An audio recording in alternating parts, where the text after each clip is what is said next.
ठोक ठाक के भगवान की याद दिलाते रहेंगे। इसीलिए सत्संगति करिए। जैसे श्री हनुमान जी ने स्मरण दिलाया, सुग्रीव को भय हुआ। और देखिए, राजा जिस प्रकार का होता है, राजा के अनुचर भी उसी प्रकार के हो जाते हैं। स्वामी यदि सजग है तो उसके सेवक भी सजग होंगे। सुग्रीव आनंद में, तो सुग्रीव के जितने सेनापति थे वो भी अपने अपने घर में आनंद में हो गए। जितने मुख्य मुख्य योद्धा थे सब घरे छुट्टी लेके आराम कर रहे हैं। सुग्रीव जी ने स्पेशल नोटिस निकाली और कहा, तत्काल उपस्थित होइए सारे जितने मुख्य मुख्य योद्धा हैं।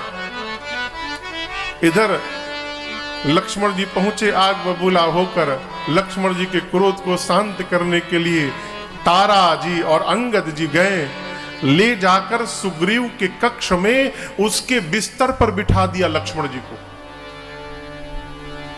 यहां महापुरुष कहते हैं कि बिस्तर पर बिठाने का क्या मतलब है। बिस्तर पर बैठने के बाद लक्ष्मण जी ने कहा, कहां आराम कर रहा है सुग्रीव। तारा जी और अंगद जी ने कहा, प्रभु आराम नहीं कर सकते वो। क्यों? आप शेष अवतार हैं, शेष नारायण। और जिसके बिस्तर पर शेष नारायण आके बैठ जाए, सांप बैठ जाए, वो आराम से रहेगा। यदि आपको पता चल जाए कि आपके घर में बड़का सांप घुसा है, आप आराम से रहेंगे? अंगद ने कहा, आराम से नहीं है सुग्रीव, पकड़ के लाओ। सुग्रीव आए क्षमा याचना करते। लक्ष्मण जी ने पकड़ा और लेके पहुंचे रघुनाथ जी के पास।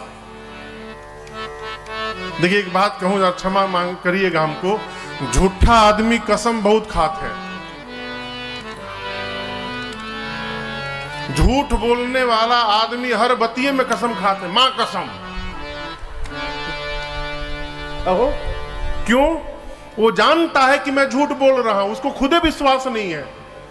तो जानता है जैसे हमको विश्वास नहीं, इनको कैसे विश्वास होगा। तो विश्वास दिलाने के लिए पहले ही कसम खा लेता है।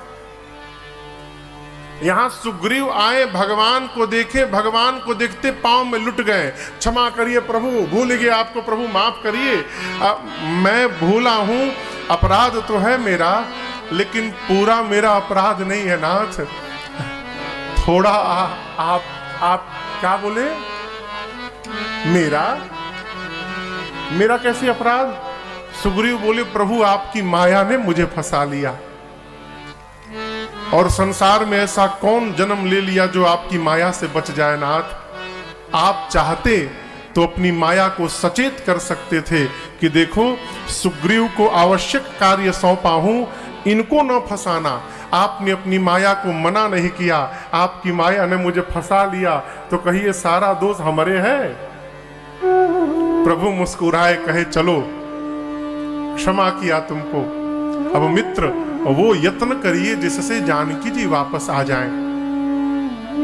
सुग्रीव जी ने अपने समस्त सेवकों को बुलाया। सारे सेवक उपस्थित भय।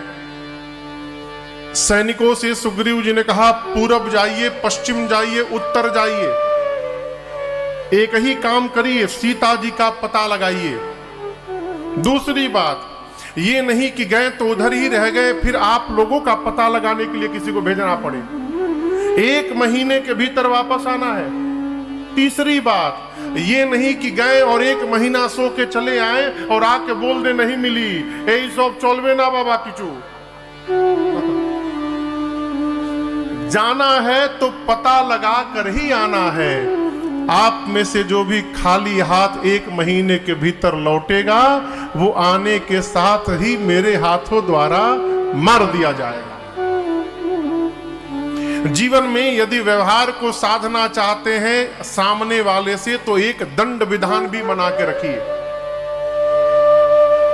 विदेशों में इतना डिसिप्लिन क्यों है जानते हैं? दंड विधान बहुत मजबूत है वहां। घर के सामने कचरा फाइन। 2015 में पूज्य महाराज श्री के साथ हम लोग गए थे अमेरिका कथा गाने। वहां परमिशन था 500 लोगों का। कथा में आ गए 700-750 लोग। तो पुलिस वाले सिविल ड्रेस में आए थे। वो आदमी नहीं गिने, जिस रेक में जूता चप्पल रखा था वो रेक का फोटो खींच के लेके चले गए। जितना जोड़ी जूता चप्पल उतना जोड़ी आदमी भीतर बैठा है। $5000 का फाइन मारे सब। कितना हो गए लो? 5000 रुपया। आज के डेट में 4 लाख रुपया। ये क्या है? दंड विधान जितना मजबूत रहेगा, घर कहें चाहे बाहर कहें, अनुशासन उतना दिव्य बना रहेगा उस स्थान पर। इसलिए दंड विधान व्यवस्थित रखना चाहिए। एजा तो आदमी हेलमेट पहनते नहीं खे, जहां क्यों रोकल, सर में बहुत दर्द है हमारी, जहां हेलमेट पकड़े पहने चक्कर आएगा, गाड़ी क्यों चला रहे हो?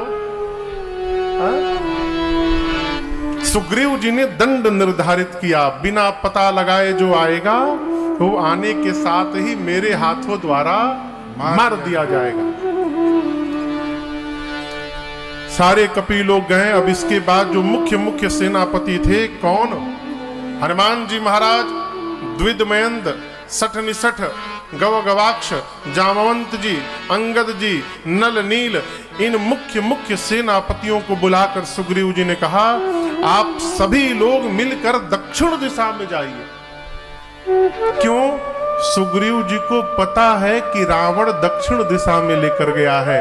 पुष्पक विमान को जाते हुए सुग्रीव जी ने देख लिया था दक्षिण दिशा में। तो यदि उनको पता है कि सीता जी दक्षिण दिशा में गई हैं, तो पहले वाले कपियों को क्यों पूरब पश्चिम उत्तर भेज दिया? प्रश्न है ना। इसलिए भेज दिया कि सुग्रीव जी जान रहे हैं कि इन कपियों से कुछ होने वाला नहीं है। ये मैनेजमेंट की पढ़ाई है। ये कथा कहती है कि अपने सेवक को कभी खाली नहीं बैठने देना चाहिए। सेवक खाली बैठेगा, खाली दिमाग शैतान का घर उत्पात करेगा, यूनियन करेगा, इधर की उधर करेगा, झूठे काम में फंसाए रखो। ये फाइल निकाल के लाओ, वो फाइल निकाल के लाओ, ये चिट्ठी वहां पहुंचाओ, वहां से चिट्ठी ले आओ, झूठे आर के भलुटिया।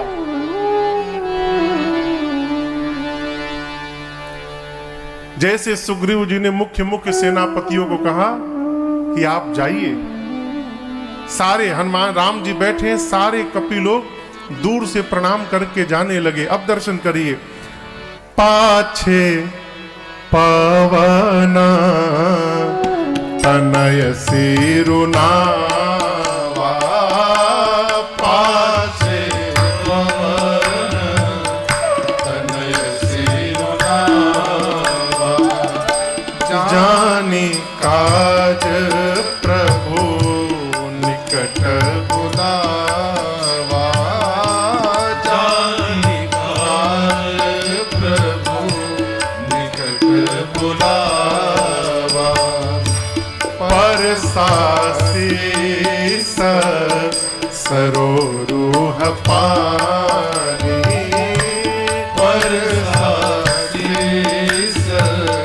सरोरुह पानी, कर मुद्रिका दीन जनु जानी, कर मुद्रिका दीन जन जानी, बहु प्रकार से तहे समुझाए हो, बहु प्रकार से तहे समुझाए हो, कही बल बेरहा देगी तुम आए हो, कही बल बेरहा देगी तुम आए हो।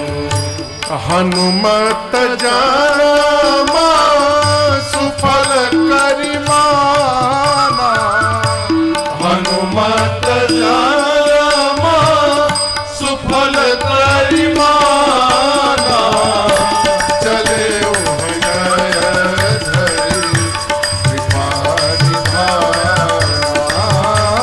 चले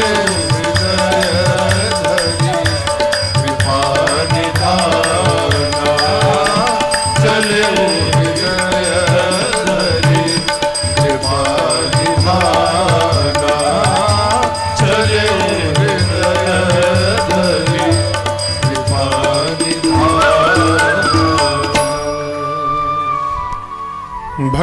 शिला पर बैठे हैं। सुग्रीव जी ने मुख्य सेनापतियों से कहा दक्षिण दिशा में आप लोग जाइए।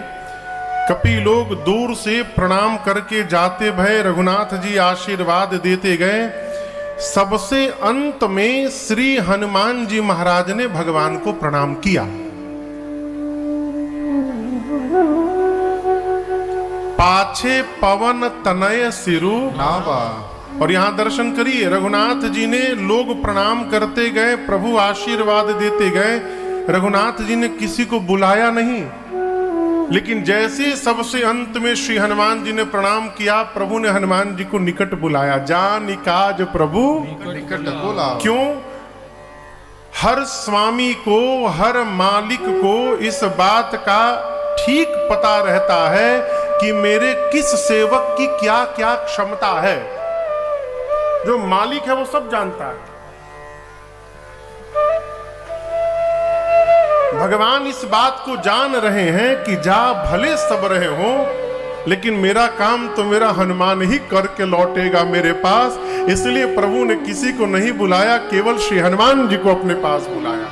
जानि काज प्रभु निकट बुलावा। श्री हनुमान जी गए, प्रणाम करके बैठे। आप दर्शन करिए, भगवान शिला पर बैठे हैं, हनुमान जी प्रणाम करके चरणों में प्रणाम करके बैठ गए। भगवान को देखने लगे और प्रभु ने हनुमान जी के सिर पर शीस सरोरुह पानी, अपने कमल दल के समान हस्त को प्रभु ने श्री हनुमान जी के सिर पे रखा। ये क्या है? कृपा हस्त है। प्रभु ने दुलार किया, सिर पे हाथ को फेरा और कहा हनुमान जाइएगा, अनेक प्रकार से जानकी जी को समझाइएगा और मेरे विरह बल को बताकर शीघ्र लाला वापस आ जाइएगा। यहां दर्शन करिए, भगवान ने हनुमान जी को जाने के लिए कहा और कहा कि शीघ्र बताकर वापस आइएगा। कही बल बिरह बेग तुम आए हो। भगवान ने हनुमान जी को जाने के लिए कह दिया और जाकर आने के लिए कह दिया। इसका अर्थ है कि अब हनुमान जी को नहीं जाना, भगवान के श्री मुख से निकला हुआ वचन यही श्री हनुमान जी को लंका में लेके जाएगा और ये वचन ही वापस लेकर सकुशल आएगा और मार्ग में कोई माई का लाल हनुमान जी को रोकने वाला नहीं है। ये प्रसंग कहता है घर से किसी भी कार्य को करने निकलिए तो अपने श्रेष्ठ के आशीर्वाद को लेके निकलिए। माई बाप का आशीर्वाद लीजिए। यदि माई बाप ने आशीर्वाद देकर कह दिया जाओ शीघ्र लौट के आना, तो रास्ते में आपका बाल बांका होने वाला नहीं है। श्री हनुमान जी ने अपने जीवन को, जन्म को सफल माना। हनुमत जन्म सुफल करी माना। क्यों? किसी भी क्षण भगवत कार्य करने का अवसर प्राप्त हो जाए तो अपने को सफल मानिएगा जीवन को। हनुमान जी महाराज कपियों को लेकर चले। कहीं साधु मिलते तो उनसे सीता जी का पता पूछते। कतहु होई निशाचर सह भेटा, प्राण ले एक एक चपेटा। चपेटा बुझाता? रास्ते में जैसे कोनो राक्षस मिलते थे, हनुमान जी एक चपाट मारते थे, एक एक चपेटा में समाप्त करते जाते थे। महात्मा मिलते थे, प्रणाम करके सीता जी का पता पूछते थे। ऐसे चलते चलते काफी समय बीत गया। सारे कपि लोग भूख प्यास से व्याकुल हो गए। हनुमान जी को प्यास नहीं लगी है, न धूप लगी है। क्यों? भगवान ने चलते समय हनुमान जी को अपनी मुद्रिका दी थी। परसासीस सरोरुह पानी, और उसके बाद कर मुद्रिका दीन जन जा। जैसे भगवान ने अपनी मुद्रिका अंगूठी दी हनुमान जी को। यहां समझिएगा, वानर के लिए और छोटे बच्चे के लिए सबसे सुरक्षित कोई स्थान है तो उसका अपना मुख है। छोटा बच्चा कोई सामान पाता है सीधे उठा के मुंह में डालता है, वानर कोई सामान पाता है तो उठा के मुंह में डालता है। कहो ए बाबू थोड़ा। तो वानर के लिए और छोटे बच्चे के लिए सबसे सुरक्षित स्थान क्या होता है? मुख। हनुमान जी भगवान की मुद्रिका हाथ में नहीं ले गए थे। प्रभु मुद्रिका मेली मुख माही। भगवान की अंगूठी को हनुमान जी मुख में डाल लिए हैं। ये राम नाम अंकित था, राम मुख के भीतर था, इसलिए हनुमान जी को प्यास नहीं लगा। और आने के पहले भगवान ने सिर पे हाथ रख दिया था, तो जिसके सिर पर भगवान के हस्त की छाया पड़ गई उसके जीवन में कभी ताप रूपी दुख उसको सताने वाला नहीं है। सारे कपि धूप से प्यास से व्याकुल हो गए, हनुमान जी कुछ नहीं हुआ। कपियों की व्याकुलता देख हनुमान जी ने एक बिबर को देखा, गुफा को देखा, जिसके द्वार से पक्षी भीतर बाहर आवागमन कर रहे थे। पक्षी हैं यानी कुछ ना कुछ खाने का अवश्य होगा। सारे कपियों को लेकर हनुमान जी गुफा में गए। वहां जाकर देखे एक तपस्विनी बैठी थी जिनका नाम था स्वयं प्रभा। हनुमान जी ने प्रणाम किया।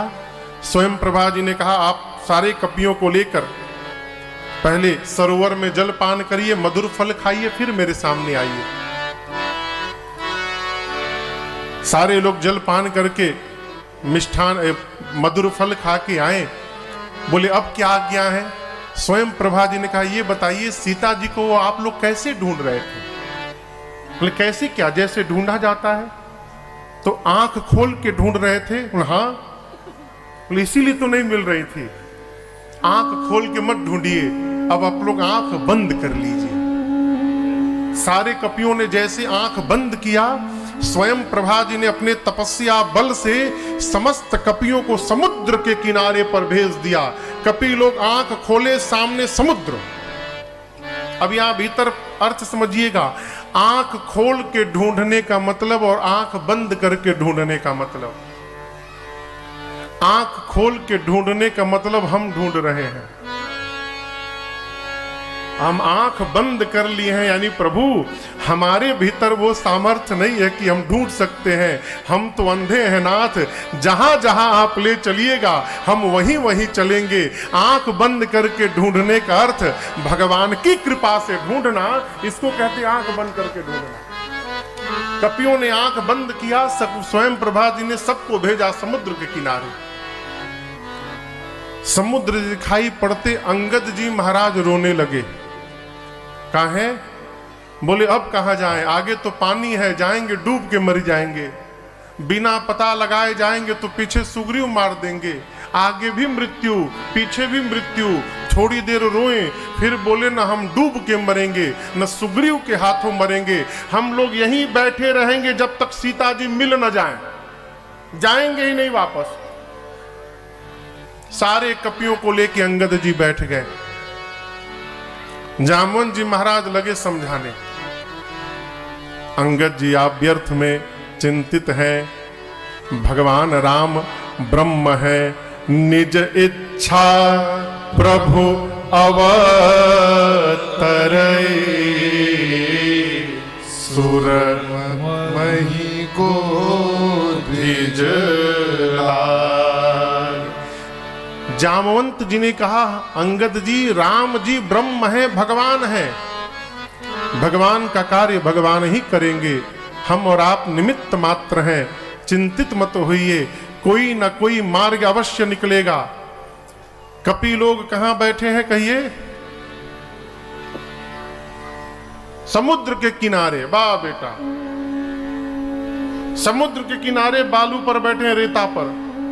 वहीं ऊपर गुफा में जटायु जी के भाई संपाति जी हैं। बेचारे के दोनों पंख जल गए हैं, उड़ नहीं पाते। उड़ नहीं पाते तो कहीं जा नहीं पाते, कहीं जा नहीं पाते तो भोजन नहीं मिलता, भोजन नहीं मिलता तो भूखे हैं। कान में आवाज आई कपियों की, गुफा से बाहर निकले, इतने सारे बानरों को एक साथ नीचे देखा, बोले धन्यवाद ब्रह्मा जी, इतने बानरों को भेज दिया आपने, आज सबको खा जाऊंगा।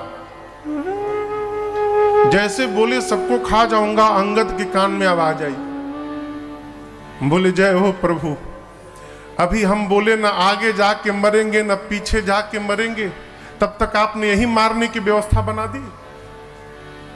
एक ये गिद्ध है जो हम लोगों को खाने की बात करते हैं, और एक जटायु जी गिद्ध थे जिन्होंने राम कार्य में प्राण की आहुति दे डाली अपनी। संपाति सुने जटायु, कपियों से बोले निर्भय हो जाओ, जटायु मेरे भाई थे। क्या हो गया मेरे भाई को? जामवंत जी ने पूरी कथा सुनाई। कपियों के सहयोग से संपाति समुद्र के तट पर गए। समुद्र जल से उन्होंने अपने भाई जटायु जी को तिलांजलि दी है और कहने लगे मैं और जटायु दोनों भाई थे। एक बार हम दोनों भाई मद में आकर सूर्य पर धावा बोल दिए, लगे बढ़ने सूर्य की ओर। तेज किरणों से जब पंख जलने लगा तो जटायु तो नीचे आ गए, लेकिन मैं अभिमान बस और निकट गया, मेरे दोनों पंख जल गए, मैं धरती पर गिर पड़ा। तब एक चंद्रमा नाम के मुनि ने हमसे कहा घबराना मत संपाति, त्रेता में राम जी के दूत जब सीता जी का पता लगाने जाएंगे और उन दूतों का जैसे आपको परिचय प्राप्त होगा, आपके शरीर में पुनः नवीन पंख निकल आएगा। जैसे सुने जामवंत जी बोले हम ही लोग वो दूत हैं, हम ही है वो दूत। जैसे परिचय मिला संपाति के शरीर में नवीन पंख निकल गया। ऐ पंख फुला के संपाति लगे नाचने, वहीं पर आनंद मनाने लगे। जब नाच लिए तो जामवंत जी बोला आपके काम हो गए ना, पंख मिल गया, अब आप हमारा काम करिए, पता करिए सीता जी कहीं दिखाई दे रही है। संपाति जी एक शिखर पर खड़े भय लगे देखने, और देखते देखते बोले जामवंत जी इधर आइए, मैं देखा हूं तुम नाई गिधहि दृष्टि अपार। संपाति ने कहा मुझे स्पष्ट दिख रही है सीता जी, वो देखिए समुद्र में 100 योजन दूर त्रिकूट पर्वत पर लंका नगरी है, वो लंका नगरी में अशोक वाटिका है, वो और वो देखिए अशोक वृक्ष के नीचे वो सीता जी बैठी हैं। जैसे संपाति ने पता बताया कपि लोग नाचने लगे, बहुत सुंदर परिचय पता मिल गया, और सहायता करिए। बोले और नहीं करूंगा। क्यों नहीं करेंगे? बूढ़ भयऊं नत करते कछुक सहाय तुम्हारा। बूढ़ा हो गया हूं, नहीं तो आपकी सहायता अवश्य करता। हाँ, एक काम कर सकता हूं। जामुन जी बोले क्या? संपाति जी बोले आप लोगों में से कौन वहां तक जा सकता है ये बता सकता हूं। जामुन जी बोले कौन जा सकता है? संपाति जी बोले जो ना घई सत जो जन सागर। 100 योजन के समुद्र को जो लांघने की शक्ति रखता है, करे सो राम काज मति आगर। वही रघुनाथ जी का कार्य पूर्ण करेगा। कितनी लंबी छलांग लगानी है? 100 जोजन। 100 जोजन समझ रहे हैं? एक जोजन में 12 किलोमीटर, तो 100 जोजन में कितना हो गया? 1200। एजा से कलकत्ता केवल 1000 किलोमीटर है। सही बोलता है ना? हाँ, 1000 किलोमीटर के आसपास कलकत्ता है। यहां से 200 किलोमीटर और ही आगे। यहां से बबू जो 1200 किलोमीटर लंबी छलांग लगा सकता है, यहां जंप लगावे, अब 1200 किलोमीटर बाद उतरे। इतनी लंबी जो छलांग लगाएगा वही राम जी का कार्य पूर्ण करेगा। संपाति जी समझा के गए। उसके बाद सारे कपि लोग आपस में कौन जाएगा हो? इतनी लंबी छलांग कौन लगाएगा? एक कपि ने कहा जामवंत जी एक बार हम 20 जोजन छलांग मारे थे। दूसरे ने कहा तुम 20, 30 जोजन। एक कपि को और बल आया, बोला तुम 30। जामुन जी हमारे 50 लिखिए, 50 जोजन। जामुन जी देखिए तो धीरे धीरे सब बढ़ने लगे, बोले बहुत सुंदर, क्या बात, 50 जोजन। 50 के आगे जाने वाला कोई वीर यहां पर है? एक कपि बोला 70 जोजन। बोले बहुत सुंदर, क्या बात है, 70 जोजन। 70 के आगे कौन बढ़ेगा?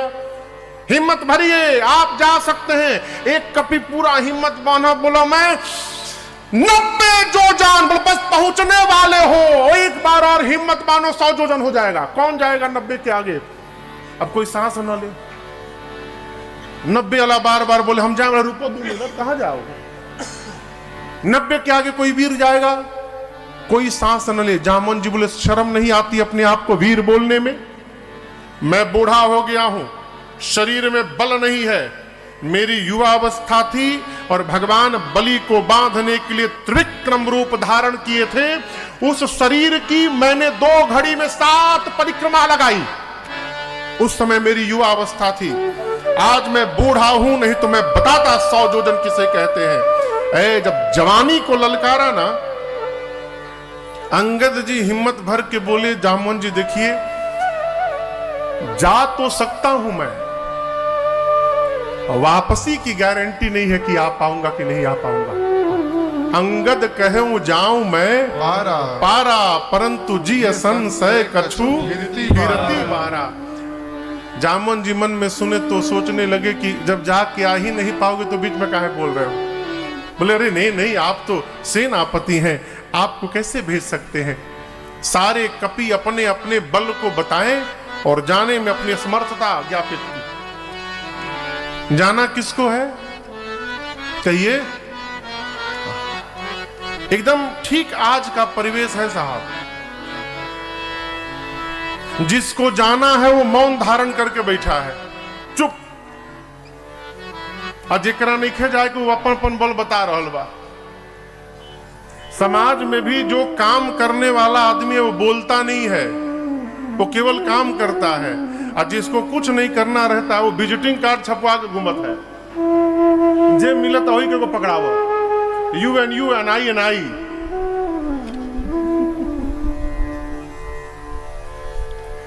हम लोग गए थे बाहर, तो हमारे साथ एक लोग गए थे, तो हम लोग परिचित नहीं थे, मॉरिशस में। तो 1.5-2 क्विंटल विजिटिंग कार्ड लेके गए थे। हाँ, मन पीस में नहीं था, क्विंटल में था। जे मिलो के 2 विजिटिंग कार्ड पकड़ा दे आप। आप कुछ बोले तो एक ही बात बोले, यू एंड आई। तुम हो, मैं हूं।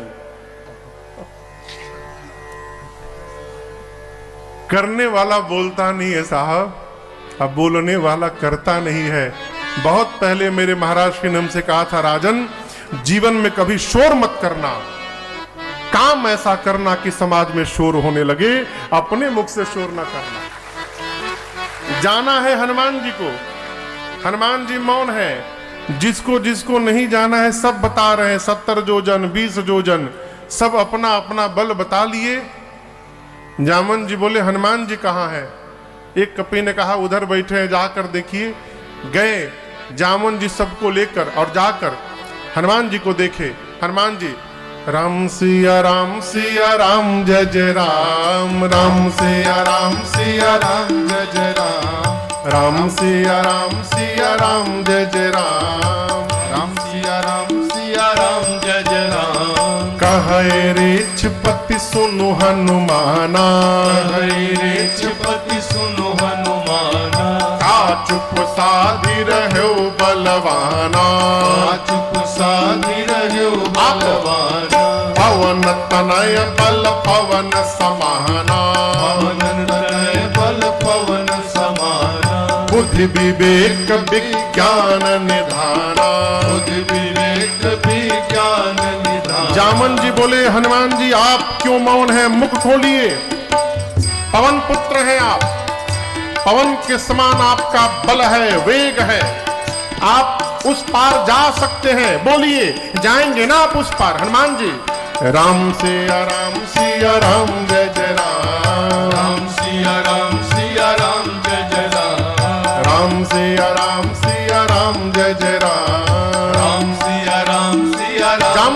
बोले कवन सुकाज कठिन जग माही, पवन सुकाज कठिन जग माही, जो नहीं होई तात तुम पाही। जो नहीं होई तात तुम। जामन जी बोले बजरंग बली संसार का कौन सा कार्य आपके लिए असंभव है जो आप नहीं कर सकते हैं। पवन पुत्र हैं आप कुछ भी करने में समर्थवान है। कहिए जाएंगे ना।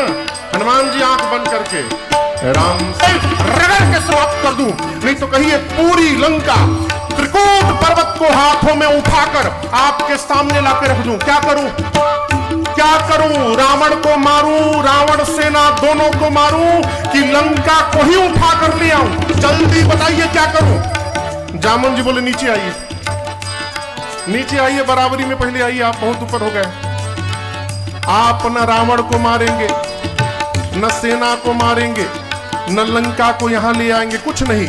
इतना करहु तात तुम जाए, इतना करहु तात तुम जाए, सीतहि देखि कहु सुधियाए, सीतहि देखि कहु सुधियाए, सीतहि देखि कहु सुधियाए। जामन जी ने कहा कुछ नहीं करेंगे आप, न रावण को मारेंगे, न सेना को रगड़ेंगे, न लंका को लाएंगे, ना केवल जाइएगा सीता जी को देखकर आकर रघुनाथ जी को बताइएगा बस। हनुमान जी बोले इतना दूर जाऊंगा, रावणवा को पकड़ के मारूंगा नहीं। बोले ना ना ना ना, भूल के भी नहीं। ये काम हमारा आपका नहीं है, इसके लिए रघुनाथ जी स्वयं पर्याप्त है। अब यहां दर्शन करिए, यदि जामवंत जी महाराज ना होते ना तो हनुमान जी महाराज आज ही राम कथा पूरी कर डालते। इसलिए हर समिति में, कहां है ब्रिजेश बाबू, हर समिति में एक दो बूढ़ के होकर बहुत जरूरी है। आपके यहां कौन वृद्ध है? हाँ, अब पांडे जी के बूढ़ ना बताओ लोग, पांडवों जी के कष्ट हो जाए सुनला पर। वृद्ध का होना आवश्यक है माई बाप। क्यों? बचपन में स्मरण शक्ति प्रबल रहती है। मुनिनार साधी बखानी है, जो सुनत गावत कहत समुझत परम पद नर पावई। जो सुनत गावत कहत समुझत परम पद नर पावई। रघुबीर पद पाथो मधुकर दास तुलसी गावई। रघुबीर पद पाथो मधुकर दास तुलसी गावई। हाँ दास तुलसी गावई।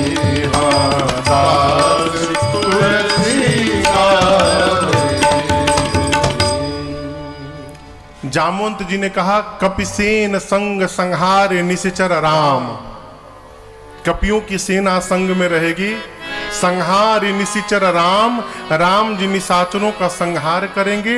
राम सीतहि आनी है। राम जी ही सीता जी को लेकर आएंगे, हमारा आपका कोई रोल नहीं है। भगवान के इस विमल यश को नारद आदि मुनि सब गुणगान करेंगे।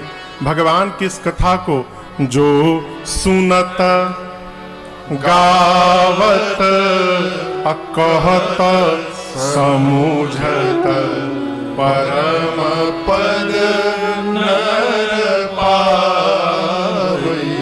जो मनुष्य भगवान की इस कथा को सुनेगा, गाएगा, कहेगा, समझेगा, वो परम पद को प्राप्त कर लेगा। परम पद यानी भगवान का पद नहीं, इसी जन्म में इसी धरती पर प्रभु पद को प्राप्त कर लेगा, अर्थात भगवान के पद के अनुराग को प्राप्त कर लेगा। परम पद नर पावई।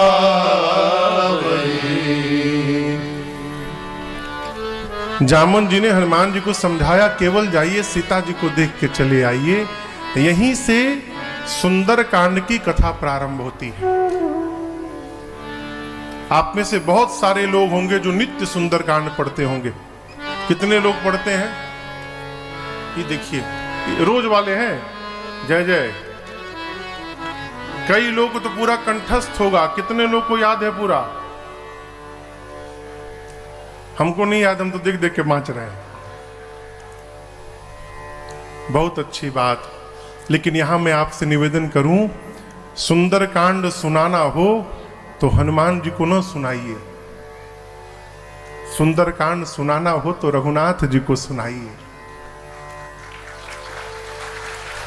क्योंकि हनुमान जी सुंदर कांड नहीं सुनना चाहते। क्या सुनना चाहते? प्रभु चरित्र सुनिबे को रसिया। हनुमान जी क्या सुनना चाहते हैं? प्रभु चरित्र। प्रभु चरित्र यानी बाल कांड से लेकर उत्तर कांड तक। सुंदर कांड किसको सुनाना चाहिए? किसी भी माई बाप के आगे जब आप उसके बच्चे की प्रशंसा करेंगे तो माई बाप ऐसे